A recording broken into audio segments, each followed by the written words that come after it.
Hello everyone, welcome to my channel. आज के video में हम Qatar Prometric exam syllabus for lab technologist को कंप्लीट डिटेल में सब्जेक्ट वाइज समझेंगे। अगर आप DHA, MOH, हैट, QC, HP की प्रिपरेशन कर रहे हो तो ये वीडियो आपके लिए बहुत इम्पोर्टेंट है, क्योंकि today I am discussing all about the subjects और the pattern of questions they asked and more information भी दिया जाएगा यहाँ पे। So guys, without wasting our time, let's get started. Okay guys, तो ये है हमारा QCHP, मीन्स मैं कतर प्रोमेट्रिक के रिलेटेड ही बात कर रही हूँ सिलेबस, और मोस्टली अदर DHO का भी DHA, MOH, हैट का भी सेम ही सिलेबस होते हैं, थोड़ा ही फ़र्क होता है। तो today we are discussing about Qatar में जो क्वेश्चंस रहते हैं, क्वेश्चन सिलेबस है, first is safety, quality control and ethics के ऊपर 8% के क्वेश्चंस पूछे जाएंगे।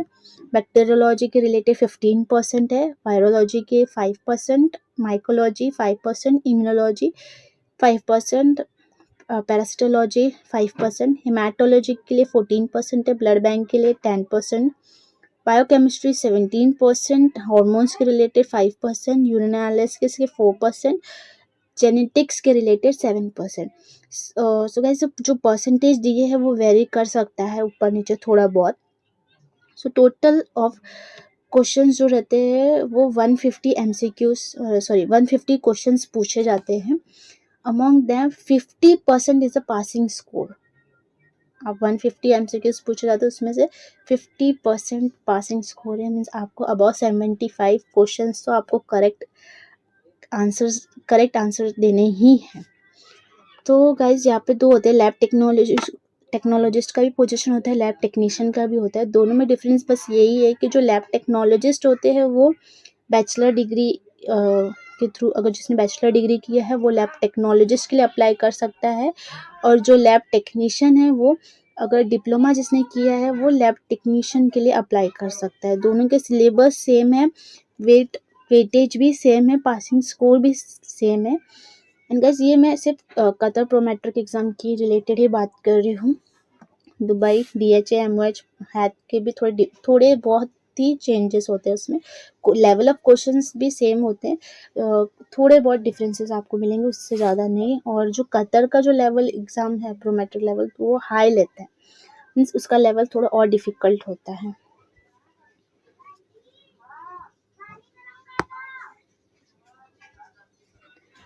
नेक्स्ट, सो गाइस, ये मेरा रिज़ल्ट है जो कि मैंने अभी 2025 का डेट देख सकते हो, अक्टूबर 8, 2025 को ही पास आउट किया ये एग्ज़ाम।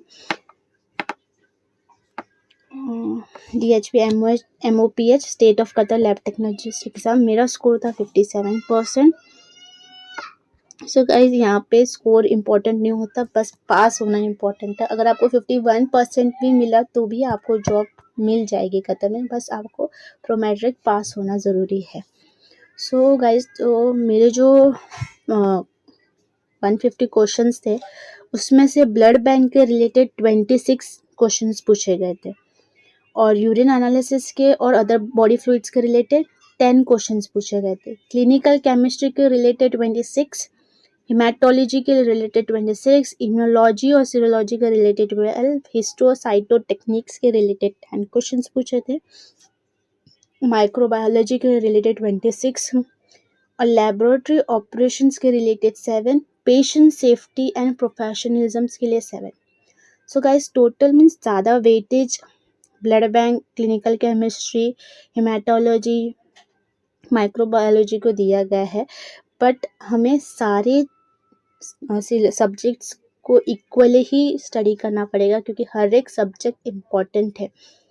से आप मेरे स्कोर को खुद देख सकते हो, मैंने हर एक सब्जेक्ट पढ़ा था, इसके वजह से हर एक क्वेश्चंस में थोड़े थोड़े मार्क्स मिले हैं पास होने जितने, बट इट्स ओके। तो हर एक जो कम वेटेज वाला है, इसका मतलब ये नहीं है जो कम वेटेज, कोई ना कोई एक टॉपिक हम निगलेक्ट कर दे या मिस कर दे, नहीं, हमें सारे टॉपिक्स करने, क्योंकि जो लेवल ऑफ क्वेश्चन इतने डिफिकल्ट होते हैं। होप्स मीन्स हो सकता है कि हम ब्लड बैंक के रिलेटेड, ब्लड बैंक हमने स्टडी किया है लेकिन ब्लड बैंक के जो रिलेटेड क्वेश्चन है वो हम नहीं कर पा रहे, क्वेश्चन कैसे पूछ जाएंगे हमें आइडिया नहीं होता। तो अगर हम दूसरी चीज़ जैसे पेशेंट सेफ्टी और प्रोफेशनलिज्म के बारे में थोड़ा भी पढ़े होंगे तो शायद it will be easy to mark that question. So वो पॉइंट हमें वहाँ मिल जाएंगे, वो क्वेश्चंस हमारे, तो जो वहाँ के ब्लड बैंक के एमसीक्यूज जो हम सॉल्व नहीं कर पाए वो हम पेशेंट सेफ्टी एंड प्रोफेशनलिज्म में सॉल्व कर लेंगे। तो हर एक टॉपिक इम्पॉर्टेंट है यहाँ। हर hope so I will help you guys to prepare this exam, क्योंकि जब मैं खुद प्रिपरेशन कर रही थी it was very difficult for me to study, कि मुझे कोई आइडिया नहीं था कि how to start the preparation, कहाँ से क्वेश्चंस आते हैं, कैसे क्वेश्चंस आते हैं। यूट्यूब पे भी मैंने सर्च किया था, मुझे कुछ रिलेवेंट टॉपिक के रिलेवेंट क्वेश्चंस नहीं मिलते थे। और तो मेरा फर्स्ट अटैम्प्ट था, इसके लिए मेरा स्कोर भी कम है इतना, क्योंकि मुझे आइडिया ही नहीं था क्वेश्चंस कैसे पूछे जाते हैं। जो इंडिया के जो लेवल है उससे कहीं गुना ज़्यादा हाई लेवल के क्वेश्चंस पूछे जाते हैं वहाँ पे। तो डोंट वरी गाइस, आपको हेल्प करने के लिए तो मैं हुई, इसके लिए मैंने यूट्यूब चैनल बनाने का सोचा कि जो डिफ़िकल्टी मैंने फेस की है वो आप लोग को ना फेस करना पड़े। सो मूविंग टू, मैंने गाइस तो इस वीडियो में मैंने हर एक टॉपिक पे हमें आपको क्या क्या स्टडी करनी है उसके रिलेटेड भी दिया है कि टॉपिक्स टू स्टडी। तो नेक्स्ट स्लाइड में हम वही देखेंगे कि हर एक सब्जेक्ट में हमें क्या क्या पढ़ना है। तो गाइस उतना तो मैं पढ़ा नहीं पाऊँगी, लेकिन आपको आपके नोट्स प्रिपेयर करने चालू कर देना चाहिए, आपको स्टडी स्टार्ट कर देना चाहिए कि कौन कौन से पॉइंट्स आपको पढ़ने हैं। So guys first topic is bacteriology. तो बैक्टीरियोलॉजी आई होप सो सबको डेफिनेशंस तो मालूम ही होंगे कि बैक्टीरियोलॉजी क्या है। तो bacteriology is the study of bacteria and the structure, growth, identification and disease causing ability. जो topic to study in this bacteriology is उसके टाइप और क्लासिफिकेशंस हैं। फिर बैक्टीरिया सेल स्ट्रक्चर कैसा होता है, स्टेनिंग टेक्निक्स, ग्राम स्टेन, जेडन stains के अलावा भी बहुत सारे स्टेन्स हैं, जैसे कि एल्बर्ट स्टेन हो गया, इंडियन इंक स्टेनिंग हो गई, नेगेटिव स्टेनिंग हो गई, इसके रिलेटेड भी हमें पढ़ना है। फिर कल्चर मीडिया के रिलेटेड, ग्रोथ रिक्वायरमेंट क्या होती है, बायोकेमिकल टेस्ट क्या होती है, स्टरलाइजेशन एंड डिसइंफेक्शन के related, antibiotics and sensitivity testing, particular organism के लिए कौन सा एंटीबायोटिक रेजिस्टेंस है, सेंसिटिव है, उसके रिगार्डिंग भी स्टडीज करनी है। कॉमन बैक्टीरियल पैथोजेंस क्या है, कॉमन और डिजीज कॉजिंग बैक्टीरिया इजीली हमें डिफ्रेंशिएट करने आना चाहिए। और स्पेसिमेन, मेन तो स्पेसिमेन कलेक्शंस है, अगर कोई स्पेसिमेन कलेक्शन के बारे में भी हमें पता होना चाहिए। तो गाइज ये सारे टॉपिक्स के रिलेटेड अगर हमें नोट्स बनाने मीन्स हमें स्टडीज़ करने हैं, अगर ये क्लियर होगा तो एमसीक्यू सॉल्विंग करने में बहुत ही ईजी होगा। Next is virology. Virology is also the branch of microbiology that studies viruses, the structure, replication and diseases. इसमें जो हमें स्टडीज़ करने हैं टॉपिक्स जो studies are structure of viruses, types classification है, डीएनए एंड आरएनए वायरसेस है, फिर viral application cycle है, पैथोजेनेसिस के बारे में पढ़ना है, लेबोरेटरी डायग्नोसिस के बारे में, एंटीवायरल ड्रग्स क्या क्या है, common viral diseases and specimen collection. ये हमें वीरोलॉजी में स्टडीज करना है। नेक्स्ट हमारा है mycology. Mycology means fungi. Mycology is a branch of microbiology that studies fungi, including yeast and molds, and the disease they cause. ये छोटा topic है बट मोस्ट इम्पॉर्टेंट टॉपिक है। टाइप ऑफ फंगाई क्या है, morphology of fungi क्या है, east and mould, dimorphic fungi क्या होते हैं, स्टेनिंग टेक्निक्स क्या है, कल्चर मीडिया, एसडीए, सेब्रोडेक्स्ट्रो अगर थ्रू कल्चर मीडिया होता है उसके टाइप्स भी होते हैं। फिर फंगल इन्फेक्शंस के बारे में, लेबोरेटरी डायग्नोसिस जो मोस्ट इम्पॉर्टेंट पार्ट है, फिर anti fungal drugs and then last not the least specimen collection. हर एक डिपार्टमेंट के स्पेसिमेन कलेक्शंस के तरीके होते हैं, SOPs होते हैं जो कि one should know about them, और उसके रिलेटेड भी क्वेश्चन पूछे जाते हैं कि because you are an lab technician you must know about it. Parasitology के बारे में, पैरासाइटोलॉजी के बारे में is a branch of microbiology that studies parasites, their life cycles and the disease caused in humans. तो टाइप्स ऑफ पैरासाइट्स के बारे में हमें पता होना चाहिए, protozoa and helminths, this are the 2 types, और उसके भी सब टाइप्स बहुत हैं, उसके बारे में हमें रिवाइज करना ज़रूरी है। एक्टोपैरासाइट्स होते हैं, एंडोपैरासाइट्स होते हैं, life cycle of parasites, 2 types of life cycles होते हैं, होस्ट में भी होते हैं, तो उसके रिगार्डिंग भी पढ़ना है हमें।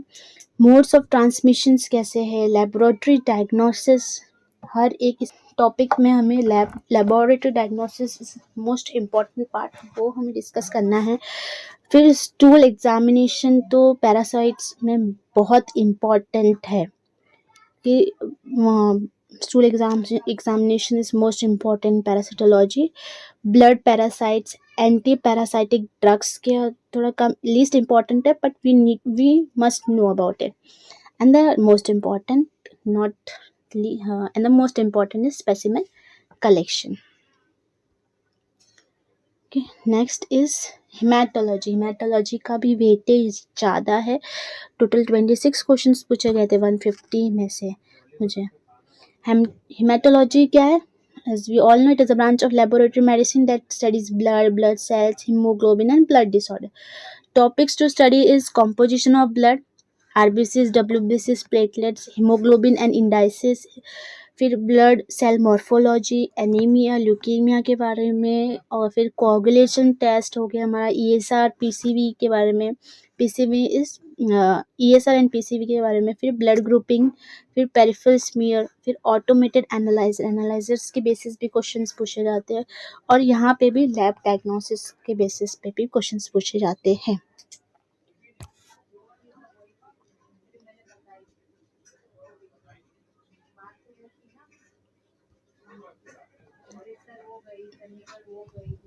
ब्लड बैंक के क्वेश्चंस बहुत डिफिकल्ट लेवल के पूछे जाते हैं। Blood bank is a department that deals with collections, testing, storage and transfusion of blood and blood components. Topic to study in blood bank is blood grouping system, ABO-RH के अलावा भी बहुत सारे blood grouping system होते हैं, उसके related भी हमें डिटेल में उसके रिलेटेड स्टडी करना होगा कि ABO-RH तो बहुत बेसिक हो गया, बहुत ही बेसिक, ज़्यादा बेसिक हो गया, उससे भी हाई लेवल जैसे MNS स्केल सिस्टम्स, RH में D एंटीजन्स के अलावा जो CDE सब एंटीजन्स है उसके रिलेटेड भी क्वेश्चन पूछे जाते हैं। ब्लड कलेक्शन, स्टोरेज के related, donor selection, cross matching, compatibility testing, blood components, transfusion reaction, screening for infections क्या है, और क्वालिटी कंट्रोल क्या है। नेक्स्ट इज बायोकेमिस्ट्री का भी वेटेज ज़्यादा है।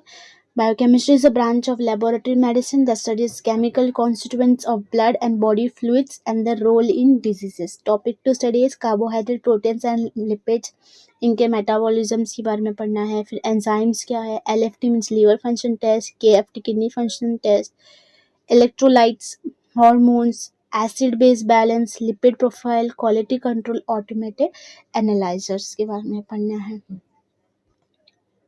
और जो LFT और KFT means liver function test और KFT, इसमें जो फर्दर सब टेस्ट आते हैं उसके मेथड भी हमें पता होने चाहिए, कौन से मेथड से टेस्ट होते हैं। Normal ranges we must know कि नॉर्मल रेंजेस भी हमें पता होना चाहिए।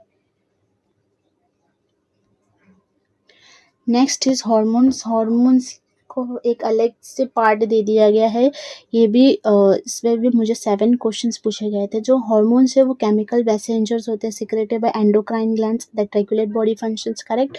तो उसमें क्या क्या पूछा जाता है, टाइप्स ऑफ हार्मोन्स पूछा जाता है, एंडोक्राइन ग्लैंड्स पूछा जाता है, thyroid hormones, insulin, glucagon, reproductive hormones हो गए, एडिनल हार्मोन्स हो गए, ग्रोथ हार्मोन हो गया, हार्मोन एसिड्स हो गए, नॉर्मल वैल्यू, और हार्मोनल डिसऑर्डर्स के रिलेटेड भी क्वेश्चंस रहते हैं। नाउ इम्यूनोलॉजी और serology. Immunology is the study of the immune system and serology deals with antigen antibody reaction in blood. The topic to study is immune system component, antigen and antibodies, types of immunity, hypersensitive reaction, autoimmune disease के related पढ़ना है, serological test बहुत सारे हैं उसके related पढ़ना है, ELISA, VDRL, Widal, rapid test, tumour marker most important, quality control immunology serology में क्या होते हैं वो भी पढ़ना है. Next is urine analysis.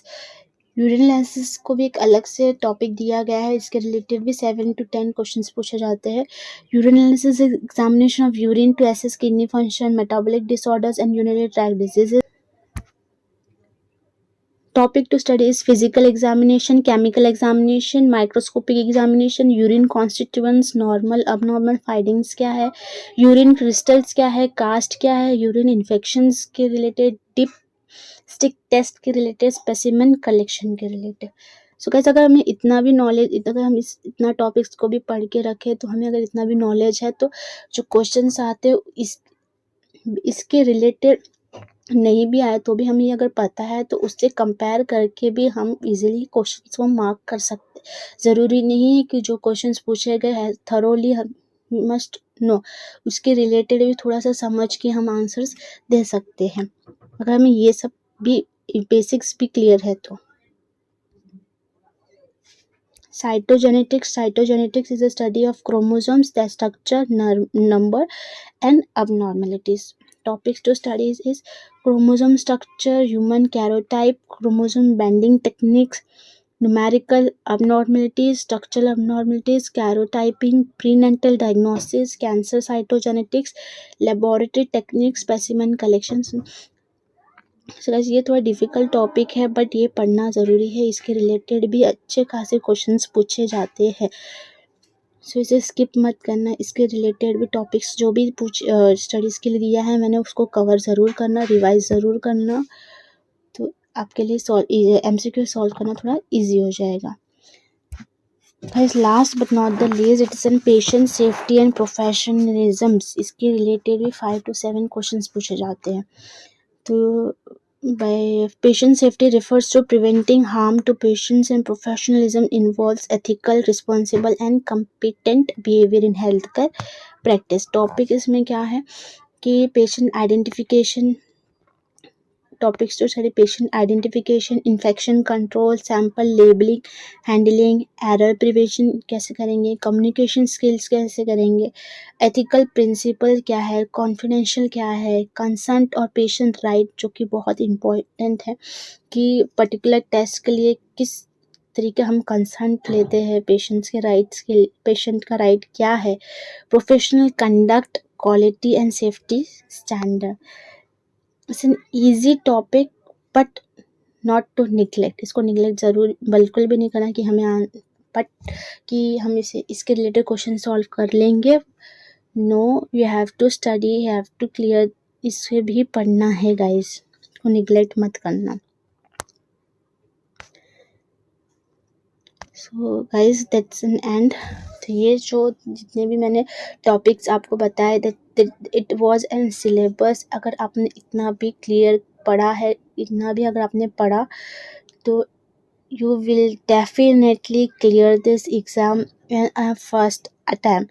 बस अपना बेसिक्स क्लियर करना, जो टॉपिक्स मैंने दिए वो बेसिक्स एकदम आपको थरोली क्लियर करने हैं और जो टॉपिक्स मैंने दिए हैं उसके इन डेप्थ पढ़ना है इतना. और जितने और डेली बेसिस पे आपको MCQ सॉल्व करने हैं.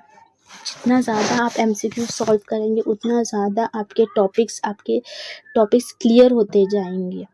तो make sure you solve 100 to 200 MCQs daily to make your concept clear. If your concept is clear, it will be easy to clear this exam first attempt. Guys, if you find my video helpful, please like, share one who is preparing for prometric exam and subscribe to get daily notification. If you have any doubt, you can also comment. Thank you for watching guys. Hope to see you soon in the next video.